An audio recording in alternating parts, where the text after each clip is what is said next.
నమస్తే, welcome to our channel. నేను మీ Shalini. Tripura DGP ఆత్మహత్య వెనక కారణాలేంటి? అసలు ఏం జరిగింది? ఆయన గన్నుతోనే ఆయన కాల్చుకోవాల్సిన అవసరం ఏముంది? అసలు ఏం జరిగింది? ఆ ట్విస్ట్ వెనక కారణాలేంటి?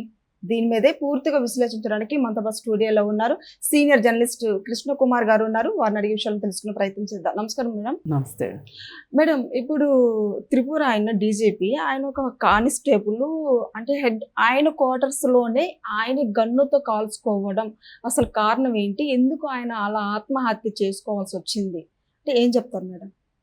ఆయన దగ్గర రిటైర్మెంట్కి దగ్గరలో ఉన్నారు. పైగా పెద్ద ఆరోపణలు కూడా ఆయన మీద లేవట. అంటే ఇప్పటి వరకు ఉన్న సమాచారం ప్రకారం కారణం ఏమీ తెలియరాలేదు.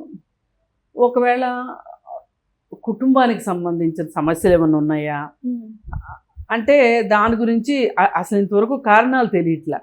జనరల్గా ఏముంటాయండి ఎవరికైనా, ఆఫీస్లో ఒత్తిళ్ళు, రాజకీయ నాయకులు ఒత్తిళ్ళు, లేదు ఎవరన్నా వ్యాపారస్తుల దగ్గర నుంచి ఒత్తిళ్ళు, లేదు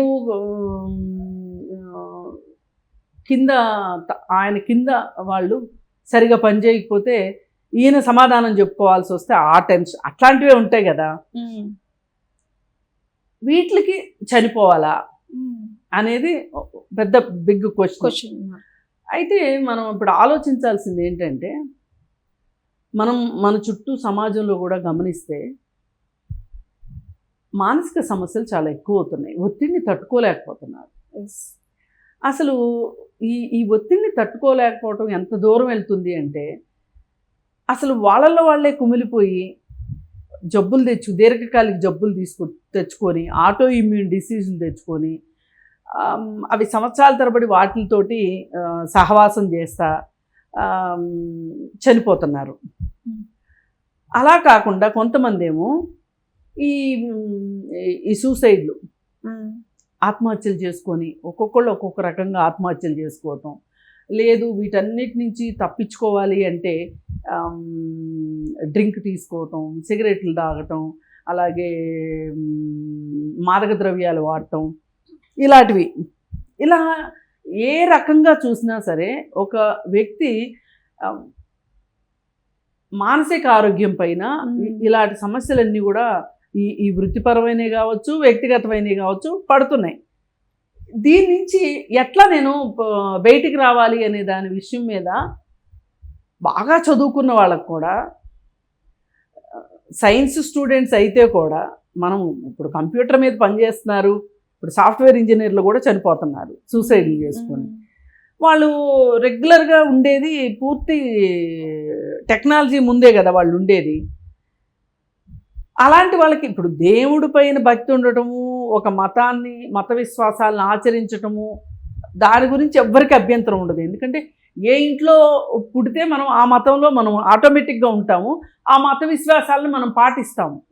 కానీ ఒక మూఢమైన భక్తిలోకి వెళ్ళిపోతున్నారు ఇప్పుడు యంగ్ జనరేషన్ ఏమో కావచ్చు, చదువుకున్న వాళ్ళు కూడా. ఏంటి అంటే ప్రతిదానికి మనల్ని ఎవరో ఓర్చుకోలేకపోతున్నారు, మన పైన ఏదో దిష్టి పెట్టారు, మనకెవరో ఏదో చేస్తున్నారు. ఈ రోజుకి బ్లాక్ మ్యాజిక్ నమ్మే వాళ్ళు ఉన్నారు, ఏది బాగా చదువుకున్న వాళ్ళు కూడా. దీనివల్ల ఏమవుతుంది అంటే, అసలు నిజంగా మనకు సమస్య ఎందుకు వచ్చింది, మనకి ఇప్పుడు ఈ కష్టం దేనివల్ల వచ్చింది అనేది విశ్లేషించుకోలేకపోవటం వల్లనే ఆ కష్టం ఇంకా ఇంకా ఇంకా పేరుకుపోతుంది. ఇప్పుడు మనకి డయాబెటీస్ వచ్చింది. డయాబెటీస్ రావడానికి కారణం ఏంటి? మనం ఎండోక్రైనాలజిస్ట్ దగ్గరకో లేదా డయాబెటాలజిస్ట్ దగ్గరకో వెళ్ళామనుకోండి, లేదా జనరల్ ఫిజిషియన్ దగ్గరికి వెళ్ళామనుకోండి, నీ లైఫ్ స్టైల్ మార్చుకో అని చెప్తారు. మనం లైఫ్ స్టైల్ మార్చుకోవడానికి ఇష్టపడం అనుకోండి, ఎక్సర్సైజ్ చేయమని చెప్తారు. ఎక్సర్సైజ్ చేసుకుంటానికి మనం ఇష్టపడం అనుకోండి, ఈ రెండూ లేనప్పుడు డయాబెటీస్ పెరుగుతుంది. ఇప్పుడు ఈ రెండు మనకి లైఫ్ స్టైలు మార్చుకోకపోవటం వల్ల ఒక సెడెంటరీ లైఫ్కి అలవాటు పడిపోతే మన ప్యాంక్రియాస్ సరిగా పనిచేయదు. దానికి కావాల్సింది ఒక ఎక్సర్సైజ్ కావాలి.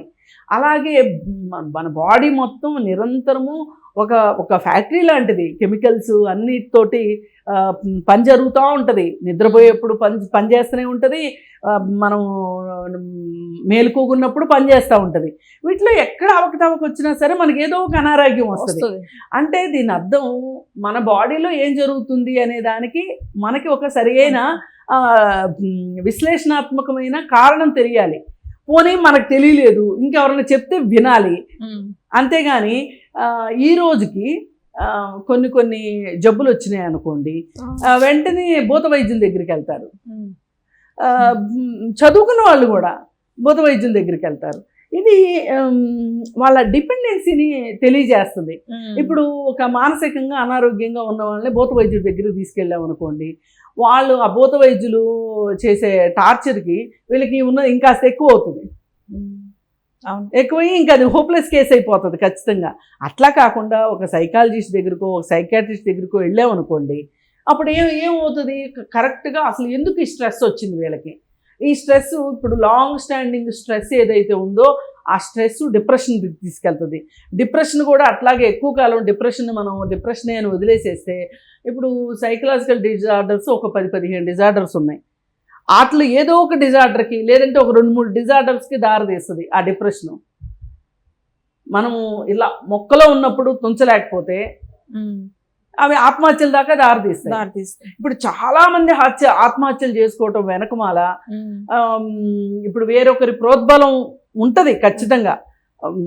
వేరే వాళ్ళు కారణం అవుతారు, కానీ వేరే వాళ్ళు కారణం అయినప్పటికీ కూడా వీళ్ళు దాన్ని సరిగా ఎదుర్కోగలిగిన కండిషన్లో వీళ్ళు ఉన్నారనుకోండి, వాళ్ళు అప్పుడు సమస్యతోటి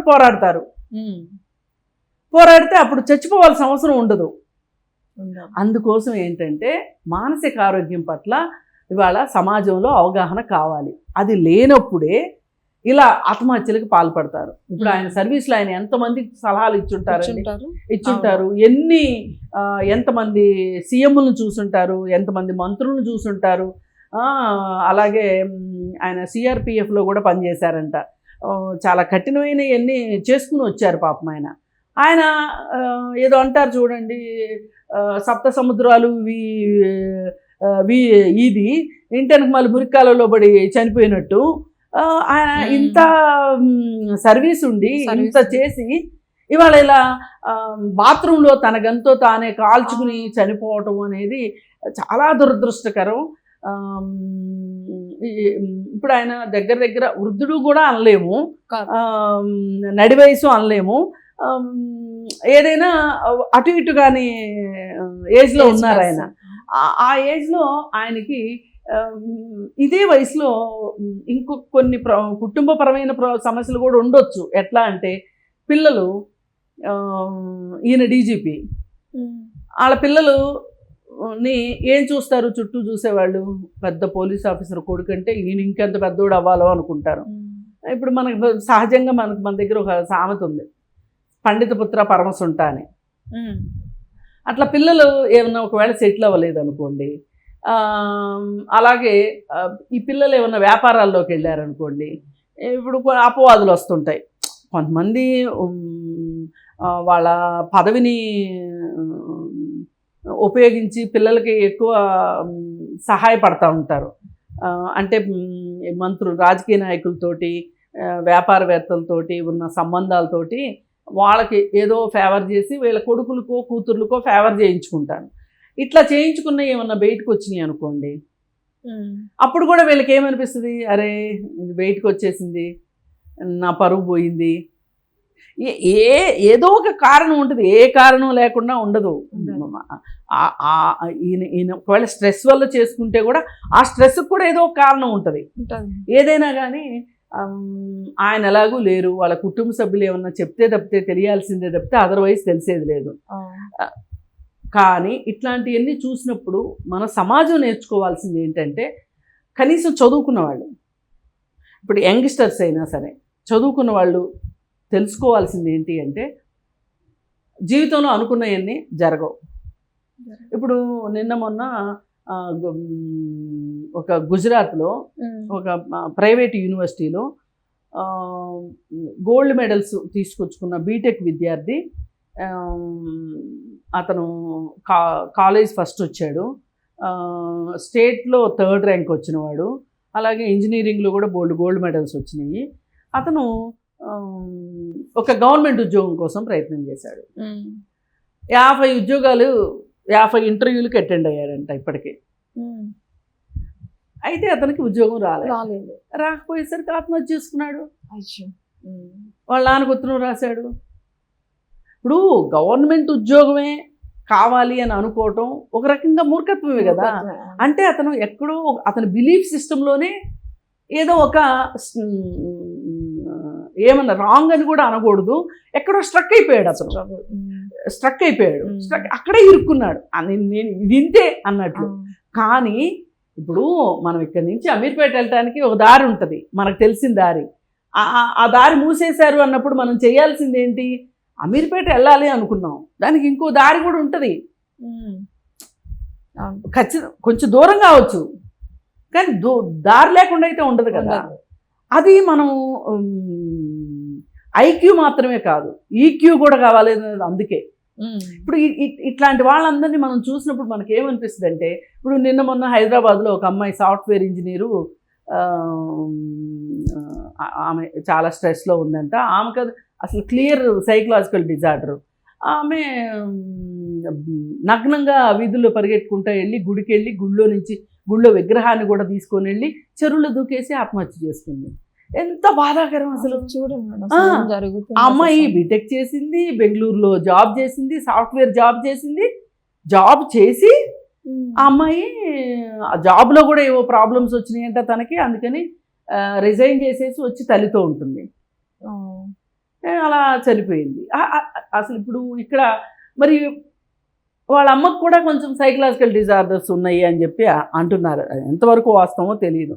ఏదైనా కానీ వాళ్ళ మదర్ కావచ్చు, ఈఎంఐ కావచ్చు, సకాలంలో ఒక సైకాట్రిస్ట్ని కానీ కలిసి ఉంటే ఇలా జరుగుండేది కాదు. ఇది వాళ్ళ చుట్టూ ఉన్న కుటుంబ సభ్యులు కూడా గమనించుకోవాల్సిన విషయం. ఇది లేకపోతే కనుక ఇట్లా డీజీపీ గారు ఆత్మహత్య చేసుకున్నా, ఇటు ఒక సాఫ్ట్వేర్ ఇంజనీరు ఆల్రెడీ ఉద్యోగం వచ్చి రిజైన్ చేసి వచ్చి ఆమె ఆత్మహత్య చేసుకున్నా, ఒక స్టూడెంట్ కూడా కాదు, ఆయన ఉద్యోగం కోసం ప్రయత్నం చేస్తున్నాడు, కాంపిటేటివ్ ఎగ్జామ్స్ రాస్తున్నాడు, ఇంటర్వ్యూలకు వెళ్తున్నాడు, ఉద్యోగం సంపాదించలేకపోయాడు. అయితే సో వాట్,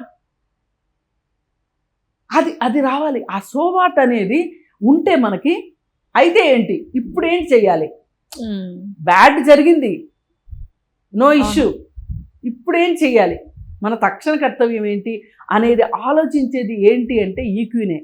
ఎమోషనల్ కోషెంట్ అంటారు దాన్ని, ఎమోషనల్ ఇంటెలిజెన్స్. అది పనిచేయాలి, ఏ మనిషికైనా అది ఉండాలి. ఆఖరికి రోడ్డు పైన ఇడ్లీలు అమ్ముకునే వాడికి కూడా ఉండాలి. ఇప్పుడు నేను ఒక సెంటర్లో ఇడ్లీలు పెట్టుకుని అమ్ముకుంటున్నాను, ఎవరో కొనట్లేదు, మేబీ ఇక్కడ మనుషులు ఆగడానికి అవకాశం లేదేమో, నేనున్న ప్లేసు, అందుకే నా బిజినెస్ క్లిక్ కావట్లేదేమో అని ఆలోచించగలగాలి. అది ఆ మైండ్లోకి ఆ థాట్ రావాలి. ఆ థాట్ ప్రాసెస్ లేకపోతే ఎవ్వరు బాగు చేయలేరు, ఎవరి ప్రాణాలని ఎవరు రెండో వాళ్ళు కాపాడలేరు. ఇది ప్రస్తుతం ఉన్న పరిస్థితి సమాజంలో. పైగా ఇంకొకటి, ఒక మనిషికి ఏదైనా బాధ వచ్చింది అన్నప్పుడు ఆ బాధను పంచుకునేవాళ్ళు, ఓదార్చేవాళ్ళు, నీకేం కాదు అని భరోసా ఇచ్చేవాళ్ళు కూడా ఇవాళ మన సొసైటీలో బాగా తక్కువైపోయారు. దీనివల్ల కూడా ఈ విధంగా ఆత్మహత్యలు చేసుకోవడానికి కారణాలు అవుతున్నాయి. మరి ఎందుకు ఒక మనిషి ఇంకో మనిషితో మాట్లాడలేకపోతున్నాడు అంటే 24 గంటలు సోషల్ మీడియాకి అంకితం అయిపోయి ఉంటున్నారు. ఉంటే పనిలో అన్నా బిజీగా ఉంటున్నారు, ఖాళీగా ఉంటే సోషల్ మీడియాలో అన్నా ఉంటున్నారు. ఇది కూడా ఒక కారణం. మనిషికి ఒక గాడ్జెట్స్ ఎప్పుడు ఫ్రెండ్స్ కాలేవు, కాసేపు ఎంటర్టైన్మెంట్ ఇస్తాయి. రియల్ ఎంటర్టైన్మెంట్ కానీ, రియల్ ఫ్రెండ్షిప్ కానీ, రియల్ ఫీలింగ్స్ కానీ మనిషితోనే ఉంటాయి. ఇది తెలుసుకుంటే గనక వీటి నుంచి కొంతమేరకు బయటపడవచ్చు. Okay, thank you madam.